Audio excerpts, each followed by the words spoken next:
Sir, తల్లిదండ్రులను పట్టించుకోకపోతే ఆస్తులు రద్దవుతాయా? భారతదేశంలో వివాహ వ్యవస్థకి, కుటుంబ వ్యవస్థకి ప్రపంచవ్యాప్తంగా ఒక పేరు ఉందండి. ప్రతి తల్లిదండ్రులను పట్టించుకోవాల్సిన బాధ్యత పిల్లలదే. చాలామంది పిల్లలు ఏం చేస్తున్నారంటే తల్లిదండ్రులలో ఆస్తి పంపకాలలో తమ్మునికి ఎక్కువ వచ్చింది, అన్నకు తక్కువ వచ్చిందని చిన్న చిన్న విషయాలలో ఆడబిడ్డ కట్నం ఇంత తక్కువైందని పనికిరాని మాటలు చెప్తూ ఎథిక్స్ మర్చిపోతున్నారండి. ఇటువంటి విషయాలలో తల్లిదండ్రులను నెగ్లెక్ట్ చేస్తున్నారు.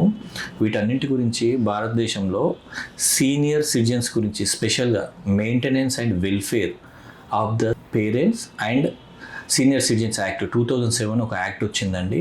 ఈ యాక్ట్ ద్వారా పిల్లలకు తల్లిదండ్రులు గిఫ్ట్ రూపకంగా కానీ సేల్ డీడ్ ద్వారా కానీ ఏదైనా డాక్యుమెంట్ ప్రకారం వాళ్ళు ఆస్తి ఇచ్చినట్టయితే దాన్ని పూర్తిగా 100కు 100% రద్దు చేసి వెనుకకు తీసుకునే అవకాశం ఉంది.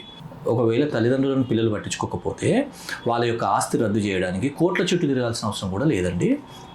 మీకు దీని గురించి ఏదైనా ఇష్యూ ఉండి తల్లిదండ్రులను పిల్లలు పట్టించుకోకపోతే ప్రతి సీనియర్ సిటిజన్కి మేము చెప్పేది ఏంటంటే మీ జీవితకాలం ఆస్తులను పంపకాలు చేయకండి. 100కి 100% చెప్తున్నానండి. మీకు సంబంధించిన ఆస్తులను పిల్లలకు ఎటువంటి పరిస్థితులలో మీ చివరి జీవితం వరకు పంచొద్దు అనేది చాలా వేదికలలో చెప్పినామండి. ఎందుకంటే ఆస్తులు పంపించిన తర్వాత ఎటువంటి పిల్లలకైనా కానీ వాళ్ళకు బాధ్యతలు, రెస్పాన్సిబిలిటీస్, ఎథిక్స్ అన్నీ పోతున్నాయి. కాబట్టి నేను ఇచ్చే సలహా ఏంటంటే ఎటువంటి పరిస్థితులలో కానీ మీ యొక్క ఆస్తిని చివరి దశ వరకు పంచకండి. మీరు విల్ రాసుకోవడం చాలా ఉత్తమం. చాలా సందర్భాలలో విల్లు రాసుకోవాలని చెప్తున్నాను. విల్ ద్వారా మీ ఆస్తులను మీ తదనంతరం పిల్లలకు పోయేటట్టు రాసుకోండి. అంతేగాని ముందే పంచి వాళ్ళ మధ్యలో ఉన్న అనురాగాలను, ప్రేమ బంధాలను విడగొట్టేందుకు ఆస్కారం అయ్యే అవకాశాలు ఉన్నాయి.